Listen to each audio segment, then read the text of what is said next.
हमने अपने last lecture में वर्डपैड के जितने भी टूल्स हमें दिख रहे हैं और जितने भी टूल्स होंगे ऑलमोस्ट हमने सारे कवर कर लिए ए टू जी। हम वर्डपैड को लास्ट लेक्चर में सीख चुके हैं। अब इस लेक्चर में हम वर्डपैड के शॉर्टकट कीज़ देखने वाले हैं। तो शॉर्टकट कीज़ के बेस पे हम वर्डपैड के इनसाइड काम और ज़्यादा फास्ट कर सकते हैं, कम टाइम में ज़्यादा काम कर सकते हैं, जिनका यूज़ करके आप वर्डपैड के इनसाइड अपना जो काम है वो और स्मूथ और आसान बना सकते हैं। तो पहली शॉर्टकट की होगी यहाँ पे Ctrl+N। तो Ctrl+N के बेस पे हमें नया फाइल मिल रहा होता। तो अगर आप चाहते हो मुझे नया फाइल चाहिए, इस फाइल पे और काम नहीं करना, तो आप Ctrl+N की प्रेस कर ले। Ctrl+N से वो वाला जो फाइल है वो अगर आपने सेव किया था पहले तो एकदम से क्लोज होकर आपको नया फाइल मिल जाएगा। नहीं किया था सेव तो आपके सामने कुछ ऑप्शंस आ जाएंगे, एक पॉपअप आ जाएगा, उसमें आपको कहा जाएगा कि सेव करना है या तो सेव नहीं करना, या तो ये वाले जो पॉपअप है ये क्लोज करना है। तो अगर सेव करना है तो ये बटन होगा, सेव नहीं करना तो ये बटन होगा, और अगर ये वाली जो विंडो होती है छोटी सी जो आ जाती है उसे कैंसिल करना तो यहाँ पे या तो ऊपर आपको क्रॉस सिंबल भी मिल जाता है। फिलहाल मैंने सेव किया था तो मुझसे नहीं पूछा गया, डायरेक्ट से वो फाइल क्लोज हो चुकी है। अब अगर मुझे वो फाइल या तो कोई भी फाइल जो आपने सेव किया हो, तो सेव किए गए फाइल को ओपन करने के लिए हम कंट्रोल की पकड़ के रखेंगे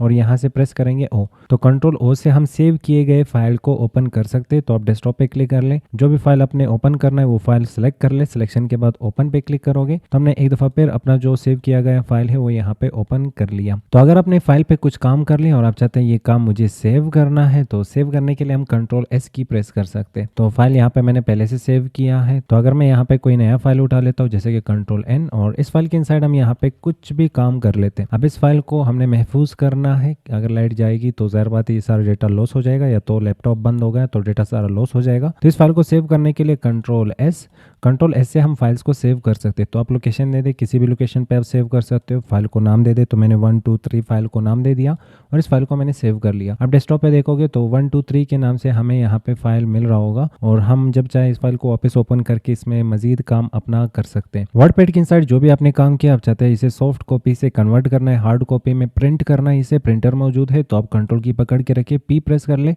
Ctrl+P से हम अपना जो भी यहाँ पे डॉक्यूमेंट होगा, जितना काम हमने उस पर किया होगा वो सारा डेटा हम प्रिंट कर सकते हैं। फिर आपको यहाँ से प्रिंटर सेलेक्ट करना होता है और इसके बाद आपको यहाँ पे ओरिएंटेशन सेलेक्ट करना होता है। मतलब आपके पास जो पेज है उसके ऊपर डेटा कुछ यूँ आपको प्रिंट करना है, या उसके ऊपर जो डेटा है वो कुछ यूँ प्रिंट करना है। ठीक है, तो हम यहाँ पे क्लिक करके वो चूज कर सकते हैं। नेक्स्ट हम यहाँ पे कॉपीज बता सकते हैं, कितने कॉपीज निकालने, कितने पेजेस निकालने। स्पेसिफिक पेजेस आपको दरमियान में से सिलेक्ट करना है, वो भी आप बता सकते हो कोमा का यूज करके। जैसे कि 10 पेजेस है, 10 में से सिर्फ 1 और 5 आपको प्रिंट करना, तो आप यहाँ पे कस्टम रेंज पे क्लिक कर ले और यहाँ पे टाइप कर सकते हैं 1,5। तो अगर ज़्यादा पेजेस होंगे तो 1 और 5 सिर्फ प्रिंट होंगे, बाकी पेजेस इग्नोर किए जाएंगे। और जैसे आपने यहाँ पे सेटअप कर लिया, सेटअप करने के बाद प्रिंट पे क्लिक करोगे तो ये आपका जो डेटा है वो प्रिंट करना स्टार्ट कर लेगा। तो अगर आपको ये वाला जो फाइल है इसे क्लोज करना है तो हम ये क्रॉस सिंबल यूज़ कर सकते हैं, पर शॉर्टकट कीज़ में हम Alt की पकड़ के रखेंगे, F4 की प्रेस करेंगे, Alt F4 से हम फाइल को क्लोज कर सकते हैं। वर्डपैड के इनसाइड अगर हमें केस चेंज करना हो तो केस के लिए हम यहाँ पे कंटेंट को सिलेक्ट करेंगे। जैसे इसे अपर केस में कन्वर्ट करना है तो हम अपने कीबोर्ड से यहाँ पे शिफ्ट की पकड़ के रख सकते हैं और इसके बाद F3 की प्रेस करेंगे तो शिफ्ट F3 से हमने जो टाइप किया गया कंटेंट उसका केस चेंज कर लिया। इसी तरह बार बार शिफ्ट F3 की प्रेस करके आप अलग अलग टाइप के यहाँ से केसेस उठा सकते हो। तो जो भी केस आपको चाहिए होगा कंटेंट के लिए वो केस आप इसके बेस पे एक्टिव कर सकते हो। फिलहाल हम यहाँ से उठा लेते हैं वापस कैपिटलाइज ईच वर्ड। तो अगर हमें कंटेंट कॉपी करना है तो आप कंटेंट को सिलेक्ट करोगे, कंट्रोल की पकड़ के रखो और इसके बाद C प्रेस कर लो। Ctrl+C से हमने कंटेंट को सिलेक्ट करके कॉपी कर लिया। इसके बाद जहाँ पे भी आपने पेस्ट करना है तो कंट्रोल की पकड़ के रखें और इसके बाद V प्रेस कर ले। Ctrl+V से हम कंटेंट को कॉपी और पेस्ट कर सकते हैं। पर अगर आप चाहते हैं ये दोनों लाइन मुझे इस पोजीशन से, इस वाले लोकेशन से उठा के नीचे ले जाना है या तो किसी और लोकेशन पे भेजना है, तो आप यहाँ पे Ctrl+X की यूज कर सकते हो। Ctrl+X मीन मूव करना या तो कट करना। तो जहाँ पे भी वो कंटेंट चाहिए होगा वहाँ पे कर्सर रखो। कर्सर रखने के बाद Ctrl+V के थ्रू वो कंटेंट आप वापस यहाँ पे पेस्ट कर सकते हो। तो हमारे सामने यहाँ पे कंटेंट वापस पेस्ट हो चुका है। तो Ctrl+C कॉपी करता है और Ctrl+X कट करता है, और Ctrl+C और X का हमें हमेशा रिजल्ट देता है Ctrl+V। Ctrl+V पेस्ट के लिए हम यूज कर रहे होते हैं। तो कंप्यूटर के इनसाइड हमें गलतियों को ठीक करने के लिए Ctrl+Z और Ctrl+Y मिलता। तो अब अपने कीबोर्ड से कंट्रोल की पकड़ के रखे, Z प्रेस कर ले। Ctrl+Z से देख लो यहाँ पे चीजें हम वापस ठीक कर पा रहे हैं। तो कंटेंट जैसा था उसी तरह हम यहाँ पे वापस इसे कवर कर चुके हैं। पर अगर आप कुछ ज्यादा ही पीछे चले जाते हैं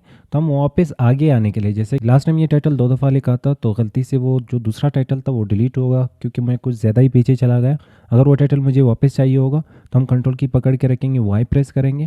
Ctrl+Y से हम आगे आ सकते हैं और Ctrl+Z से हम पीछे जा सकते हैं। कंटेंट का साइज कम और ज़्यादा करने के लिए हम Ctrl+Shift ग्रेटर की के बेस पे हम कंटेंट का साइज बढ़ा सकते हैं और Ctrl+Shift लेस देन की के बेस पे हम यहाँ पे कंटेंट का साइज कम कर सकते हैं। तो जब हमें यहाँ पे कंटेंट को साइज देना है तो सिलेक्शन करना है कंट्रोल शिफ्ट लेस देन और कंट्रोल शिफ्ट ग्रेटर देन के थ्रू हम कंटेंट का साइज कंट्रोल कर सकते हैं। अगर हमें कंटेंट को बोल्ड करना हो तो हम सिलेक्शन करेंगे, टेक्स्ट फॉर्मेटिंग के लिए होता है तो कंट्रोल की पकड़ के रखो, इसके बाद बी प्रेस कर लो। तो यहाँ पे हमने कंटेंट को बोल्ड कर लिया। अब अगर मुझे कंटेंट को इटैलिक भी करना है, इटैलिसाइज करना है तो कंट्रोल की पकड़ के रखे आई प्रेस कर ले, इटैलिक हो गए कंटेंट। अब इसी कंटेंट को मुझे यहाँ पे अंडरलाइन भी देना है तो कंट्रोल की पकड़ के रखो, इसके बाद यू प्रेस कर लो। कंट्रोल यू से हमने कंटेंट को अंडरलाइन भी कर लिया। अब अगर ये चीज़ें हमें वापस हटाने हैं तो सेम शॉर्टकट की कंट्रोल बी आई यू, वापस कंटेंट यहाँ पे नॉर्मल हो जाएगा। तो अगर हमें ये वाला जो 2 है इसे यहाँ पे बॉटम में इंडेक्स में भेजना है, सबस्क्रिप्ट में दिखाना है तो हम इसे सेलेक्ट करेंगे, कंट्रोल की पकड़ के रखेंगे, इक्वल प्रेस करेंगे तो ये सबस्क्रिप्ट में चला गया। और इसके बाद ये वाला जो 2 है इसे पावर में दिखाना है तो x पावर 2, तो हम 2 को सिलेक्ट करेंगे, कंट्रोल शिफ्ट की पकड़ के रखेंगे। जो इक्वल था वो डिसेबल हो चुका है, प्लस की आ रहा है तो सेम की इक्वल वाली की पे हम क्लिक कर रहे होंगे तो यहाँ पे कंटेंट को हम इसके बेस पे पावर में दिखा सकते हैं। तो सबस्क्रिप्ट और सुपरस्क्रिप्ट के लिए हम कंट्रोल इक्वल और कंट्रोल शिफ्ट इक्वल का यूज़ कर सकते हैं। अगर हमें कंटेंट को अलाइन करना है तो आप सिलेक्शन कर ले, सिलेक्शन के बाद हम कंट्रोल ई की प्रेस करेंगे, कंट्रोल ई से ये सेंटर हो गया। और कंट्रोल की पकड़ के रखे आर प्रेस कर ले, कंट्रोल आर से राइट अलाइनमेंट और कंट्रोल एल से हम लेफ्ट अलाइनमेंट यहाँ पे चूज़ कर सकते हैं। और अगर हमारे पास पैराग्राफ्स हो और पैराग्राफ में एक साइड बिल्कुल तरतीब से आ रहा होता है और दूसरे साइड में देखोगे लाइन आगे पीछे है, तो मैं चाह रहा हूँ कि ये लाइन भी बिल्कुल तरतीब से आ जाए। तो इसके लिए आप सिलेक्शन कर लें, वापस सिलेक्शन के बाद कंट्रोल की पकड़ के रखें और इसके बाद जे प्रेस कर ले। कंट्रोल जे यहाँ पे मल्टीपल वर्ड्स पे काम कर रहा होता है तो कंटेंट अगर ज़्यादा होगा और अगर इम्कान हो कि वो लास्ट तक यहाँ पे पहुँच सकते हैं और उनके बीच में थोड़ा थोड़ा गैप क्रिएट करके वो लास्ट तक पहुँचा देता है कंट्रोल जे। अब पैराग्राफ के बीच में स्पेसिंग के लिए हम ऑप्शन भी यूज़ कर सकते हैं पर शॉर्टकट की भी है, तो हम यहाँ पे अपने कीबोर्ड से कंट्रोल की पकड़ के रखेंगे, 1 2 हम प्रेस कर सकते हैं। तो इस वक्त मैंने एक सॉफ्टवेयर इनेबल किया, उसी का शॉर्टकट की भी सेम है तो प्रेस करता वही इनेबल हो जाता है, जैसे कि कंट्रोल 2। तो यहाँ पे ये ज़ूम8 का जो सॉफ्टवेयर है वो इनेबल हो जाता है।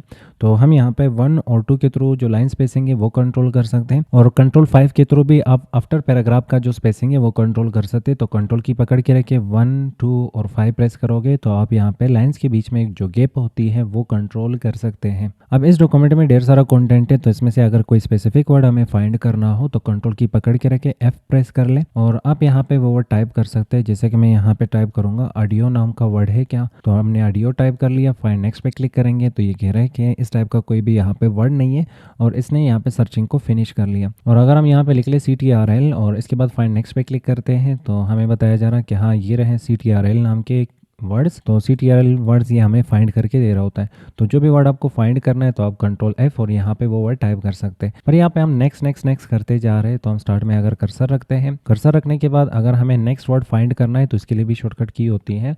पर सबसे पहले आपको फाइंड की इनसाइड सेटअप करना है कि आपको कौन सा वर्ड फाइंड करना है।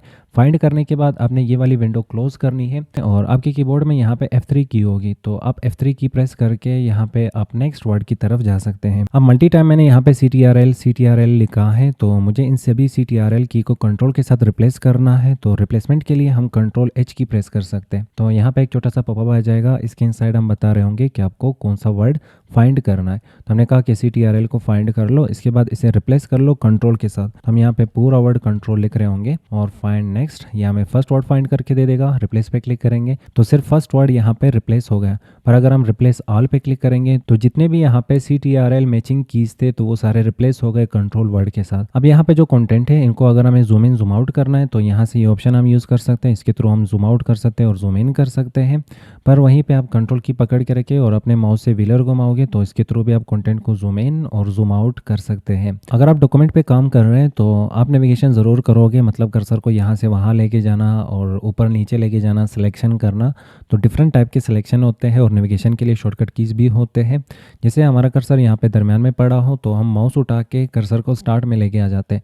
पर कभी हम यहाँ पे टाइपिंग कर रहे होते हैं और हमारा मन नहीं होता कि हम माउस को हाथ लगाए, कीबोर्ड के थ्रू ये सेम काम कर लें, तो हम यहाँ पे लेफ्ट एरो राइट एरो यहाँ पे यूज़ कर सकते हैं। लेफ्ट एरो राइट एरो के थ्रू हम कर्सर को लेफ्ट और राइट मूव कर सकते हैं और अप एरो डाउन एरो के थ्रू हम कर्सर को नीचे ऊपर लेके आ सकते हैं। पर अगर आपको एकदम से ये वाला जो कर्सर है लास्ट में लेके जाना है या स्टार्ट में लेके आना है तो आप होम की और एंड की भी अपने कीबोर्ड से प्रेस कर सकते हैं। होम की प्रेस करोगे तो कर्सर दरमियान से निकल के स्टार्ट में आ चुका है। एंड की प्रेस करोगे तो कर्सर जहाँ पे भी होगा वो उस लाइन के स्टार्ट में आपको जंप करवा देगा। पर वहीं पे अगर हम शिफ्ट की इसके साथ कंबाइन करेंगे तो शिफ्ट के थ्रू हम यहाँ पे सिलेक्शन करके भी कर्सर को यहाँ वहाँ जंप करवा सकते हैं। तो अगर हमने कीबोर्ड से सिलेक्शन करनी है तो सिलेक्शन के लिए भी आप शिफ्ट की के साथ कंबाइन कर सकते हो होम की, एंड की और ये जो एरो कीज़ है और इवन कंट्रोल भी। तो हम यहाँ पे कर्सर रखेंगे और लेफ्ट एरो प्रेस करते हैं तो लेफ्ट सिलेक्शन होगी, राइट एरो प्रेस करते हैं तो राइट सिलेक्शन होगी, डाउन एरो प्रेस करते हैं तो डाउन वन लाइन सिलेक्शन होगा, अप एरो प्रेस करते हैं तो ऊपर की तरफ ये सिलेक्शन आपको लाइन वाइज दे रहा होता है। पर वहीं पे अगर हमने यहाँ पे कर्सर रखे यहाँ तक सिलेक्शन करनी है तो शिफ्ट के साथ एंड की, तो जहाँ पे कर्सर था तो लास्ट तक यहाँ पे सिलेक्शन हो चुकी है।